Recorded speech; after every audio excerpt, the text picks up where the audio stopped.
1957, is the first full-length play by Harold Pinter, first published in London by Encore Publishing in 1959. It is one of his best-known and most frequently performed plays. Harold Pinter CHCBE Pinter, the 10th of October 1930 the 24th of December 2008, was a British playwright, screenwriter, director and actor. A Nobel Prize winner, Pinter was one of the most influential modern British dramatists with a writing career that spanned more than 50 years. His best-known plays include The Birthday Party 1957, The Homecoming 1964, and Betrayal 1978, each of which he adapted for the screen. His screenplay adaptations of others' works include The Servant 1963, The Go-Between 1971, The French Lieutenant's Woman 1981, The Trial 1993, and Sleuth 2007.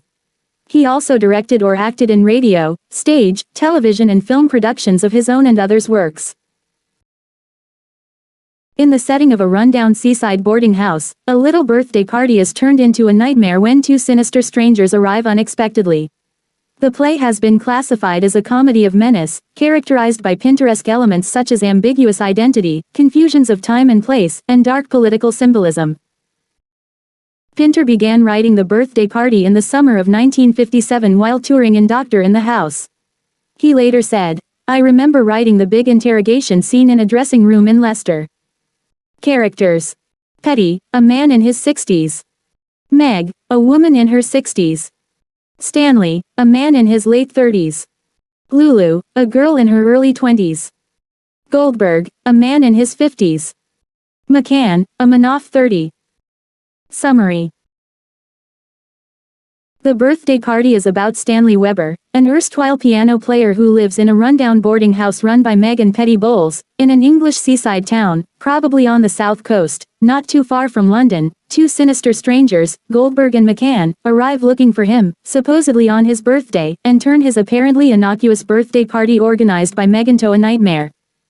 Act 1. While Meg prepares to serve her husband Petty breakfast, Stanley, described as a man, in his late 30s, 23, who is disheveled and unshaven, enters from upstairs. Alternating between maternal and flirtatious affectation toward Stanley, Meg tells him that, two gentlemen, two new, visitors, will be arriving 30 to 31. Stanley appears concerned and suspicious at this information. At a sudden knock on the front door, Meg goes off stage while Stanley listens at a voice coming through the letter box, but it is just Lulu carrying in a package delivered for Meg. Right after Meg and Lulu exit, Goldberg and McCann arrive, but Stanley immediately sidles through the kitchen door and out of the back door to eavesdrop 38, but they speak only vaguely about this job they must do with bureaucratic cliches. 41, nevertheless rendering McCann satisfied. 41. After Meg's new guests go up to their room, Stanley enters and Meg gives him the package brought by Lulu containing his birthday present. He opens it to reveal a toy drum. Act 2. Stanley encounters McCann and the two talk. McCann is determined to stop Stanley from leaving the house. Stanley's behavior and speech start to become erratic. He denies the fact that it is his birthday, insists that Meg is mad for saying so, and asks McCann if Goldberg told him why he has been brought to the house. Goldberg enters and sends McCann out to collect some whiskey that he has ordered for the party. When McCann returns, he and Goldberg interrogate Stanley with a series of ambiguous, rhetorical questions, tormenting him to complete collapse. Meg then enters in her party dress, and the party proceeds with a series of toasts in Stanley's honor. Lulu then arrives and engages with Goldberg in romance. The party culminates with a game of blind man's buff, during which McCann further taunts Stanley by breaking his glasses and trapping his foot in the toy drum. Stanley then attacks Meg and, in the blackout that immediately follows, attacks and attempts to rape Lulu. The act ends with Goldberg and McCann backing the maniacally laughing Stanley against a wall. Act 3.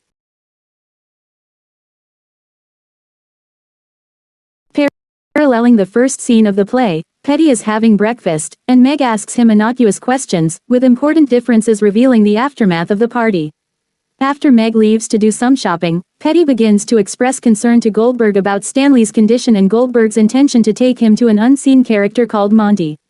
There then follows an exchange between Goldberg and McCann during which Goldberg's usual confident style temporarily abandons him, though he seems to recover after asking McCann to blow in his mouth. Lulu then confronts Goldberg about the way he was the previous night during unseen events that occurred after the party, but is driven from the house by McCann making unsavory comments about her character and demanding that she confess her sins to him. McCann then brings in Stanley, with his broken glasses, and he and Goldberg bombard him with a list of his faults and of all the benefits he will obtain by submitting to their influence. When asked for his opinion of what he has to gain, Stanley is unable to answer.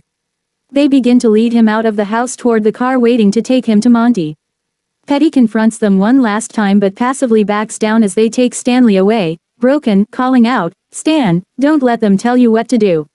101. After Meg returns from shopping, she notices that the car's gone, and as Petty remains silent, he continues to withhold his knowledge of Stanley's departure, allowing her to end the play without knowing the truth about Stanley. The birthday party has been described, some say, pigeonholed, by Irving Wardle and later critics as a comedy of menace, and by Martin Esslin as an example of the theater of the absurd. It includes such features as the fluidity and ambiguity of time, place, and identity and the disintegration of language. The theater of the absurd, French, Théâtre de l'absurde, tête de l'absurde, is a post-World War II designation for particular plays of absurdist fiction written by a number of primarily European playwrights in the late 1950s. It is also a term for the style of theater the plays represent. The plays focus largely on ideas of existentialism and express what happens when human existence lacks meaning or purpose and communication breaks down. The structure of the plays is typically a round shape, with the finishing point the same as the starting point. Logical construction and argument give way to irrational and illogical speech and to the ultimate conclusion, silence. Comedy of Menace is the body of plays written by David Campton, Nigel Dennis, N.F. Simpson, and Harold Pinter. The term was coined by drama critic Irving Wardle, who borrowed it from the subtitle of Campton's play The Lunatic View, A Comedy of Menace, in reviewing Pinter's and Campton's plays in Encore in 1958. Campton's subtitle Comedy of Menace is a jocular play on words derived from comedy of manners, menace being manners pronounced with somewhat of a Judeo-English accent. According to Pinter's official biographer, Michael Billington, in Harold Pinter, echoing Pinter's own retrospective view of it, The Birthday Party is a deeply political play about the individual's imperative need for resistance, citation needed yet, according to Billington, though he doubts whether this was conscious on Pinter's part, it is also a private, obsessive work about time past, about some vanished world, either real or idealized, into which all but one of the characters readily escapes. From the very outset, the defining quality of a Pinter play is not so much fear and menace, though they are undoubtedly present, as a yearning for some lost Eden as a refuge from the uncertain, miasmic present. 82. As quoted by Arnold P. Hincliffe, Polish critic Grzegorz Sinko points out that in The Birthday Party, we see the destruction of the victim from the victim's own point of view. One feels like saying that the two executioners, Goldberg and McCann, stand for all the principles of the state and social conformism. Goldberg refers to his job, in a typically Kafkaesque official language which deprives the crimes of all sense and reality, of Stanley's removal, Sinko adds. Maybe Stanley will meet his death there, or maybe he will only receive a conformist brainwashing after which he is promised many other gifts of civilization.